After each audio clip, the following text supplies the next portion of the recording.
Hey, how's everybody doing? Josh here, Tech, and it looks like Huawei is ending the year strong with the launch of 3 new super devices, each within their own respective categories.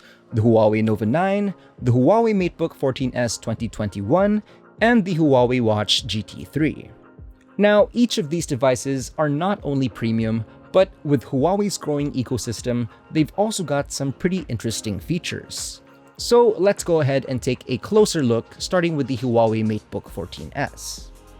Now, the MateBook 14S is Huawei's newest subcompact notebook that not only dons the classic aluminum finish that I'm a very big fan of, but also does pack quite a punch thanks to some pretty solid hardware, including Intel's 11th generation H-series processor, up to 16GB of RAM, and 1TB of internal storage. Oh, and did I mention both the i5 and i7 variants are also Evo certified laptops? But those aren't the only highlights of this portable workhorse, as it also comes with a vibrant 2.5K touchscreen display that's even capable of switching refresh rates from 60 to 90 Hz. To add to that, not only does the screen have an immersive 90% screen-to-body ratio with multi-touch capability, but it's also the first to come with Huawei's mobile app engine, allowing you to run Android apps natively using Huawei's App Gallery. And it's because of all of these features that it's been rightly tagged as a Laptop Plus, which basically means it goes past the typical standards of what a notebook computer is usually capable of. It's also available in a pretty unique spruce green finish, so there's that. We do actually have a full review of this laptop, so if you're curious to know more, we'll leave a link in the description box below, or you can click on the card above. The Huawei Nova 9, on the other hand, is the company's update to their popular mid-range lineup and is the successor to the Nova 8 that was launched in the first quarter of this year. It comes packed with a Qualcomm Snapdragon 778 G4G chipset, an Adreno 642L GPU, and has 8GB of RAM with 256GB of internal storage. It also comes equipped with a generous 6.57-inch Full HD Plus OLED display with a resolution of 2340 by 1080 with a refresh rate of up to 120Hz and a touch sampling rate of 300Hz. And as for its cameras, we get a 50MP UltraVision main shooter, followed by your usual 8MP ultrawide, a 2MP depth sensor, and another 2MP for the macro lens, while on the flip side is a pretty large front-facing camera at 32MP. What knocks this out of the park though is the use of an RYYB sensor instead of the standard RGGB sensor for its primary camera, which allows more light to enter for a clearer night image. Now, this is pretty cool, considering this feature is usually seen in flagship-grade phones, but now it's pretty cool that they're present on the Nova 9 as well. For battery and charging, it comes with a 4,300 mAh capacity battery capable of up to 66W charging using Huawei's Supercharge adapter.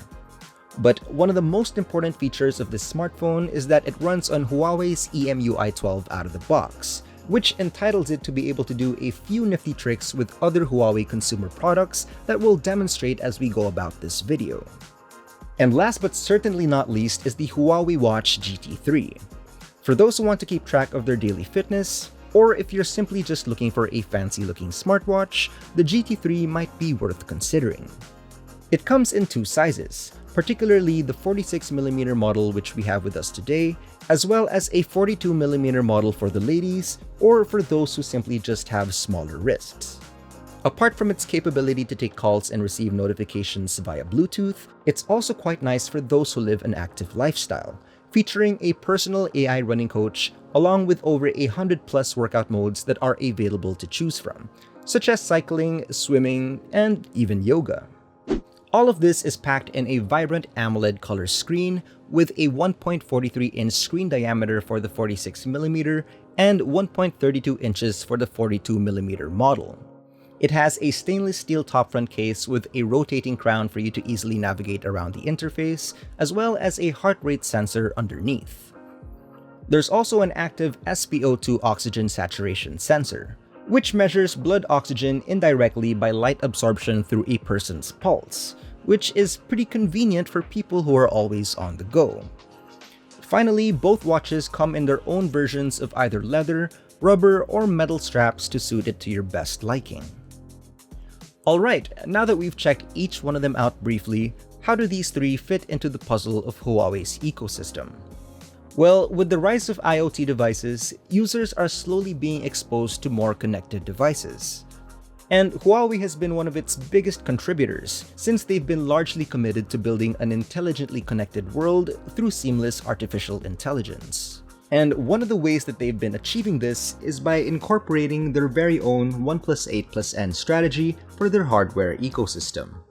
Now, I know that sounds complicated, but what it actually means is pretty simple, with the 1 referring to their focus on smartphones, while the 8 represents the 8 categories of products developed by Huawei, like their tablets, PCs, smartwatches, TVs, and so on and so forth. You get the point. And finally, the N represents a large number of devices in the IoT ecosystem, while the plus sign represents the connection between these three through something like Huawei Share and Huawei Link. And if you're any bit familiar with the 2 features I just mentioned, these are pretty handy tools to make your ecosystem a lot more cohesive. With Huawei Share, it basically enables your Huawei devices to be able to communicate with each other. And if you have something like the MateBook 14S and the Nova 9, all you have to do after turning NFC on is just tap your phone on the laptop and you should be connected. With this, you're able to do things like quickly transfer files between the Nova 9 and the MateBook. To do this, open the file you wish to send in a specific app on your phone, tap the NFC area on your phone against the Huawei Share sensor on your MateBook, and you should hear your phone vibrate or play a notification sound to indicate a successful connection. Alongside that, you'll be able to drag and drop files, which is great for someone like me who often likes to take photos on my phone and transfer them later to the PC for a little Photoshop. You can do this by long tapping a file in the phone window until you see a plus icon, and then drag the file to the desktop or a specific folder on your computer. You can also do this the other way around and send files from your computer to the Nova 9. But one cool feature here is the ability to share clipboards from one another, letting you copy and paste anything from your phone to the computer and vice versa. A few other tricks you'll be able to do is to open multiple apps at the same time side by side, use your phone to record the computer screen, and even take calls coming from the phone directly to the Huawei's laptop, which is definitely one of my favorite features, especially this time since I'm able to use the Nova 9's super clear camera as a webcam. Speaking of the Nova 9, it's not only able to seamlessly connect with the MateBook 14S, but it's also a great pair to the Huawei Watch GT3. One of the things I've always enjoyed about a smartwatch is the ability to quickly glance at your phone's notifications and take calls without having to take it out of your pocket. And pairing that with some pretty nifty active lifestyle features make it almost an essential to have, even in your sleep. The optical heart rate sensor is personally the most important sensor as it ensures I'm able to monitor my BPM in real time, while the second most useful feature to me is the sleep monitor that keeps track of how well or bad I'm sleeping every night. Apart from those, there's also a skin temperature sensor to know if you're overheating, a stress level monitor, as well as the ability to check your oxygen levels. The GT3 has a pretty generous battery too, that's able to last up to 2 weeks, which means you don't have to worry about charging 2 devices every night. And if I'm being honest, even without the extra features you get when you connect it to a phone, the GT3 is still a rather good-looking watch on its own. With that being said, being able to communicate and transfer things seamlessly from your phone to your PC, or even easily view notifications with a flick of the wrist and keep track of daily lifestyle habits are just some of the things that Huawei has in store for us. In fact, you don't even need to have all 3 to be able to experience Huawei's ecosystem.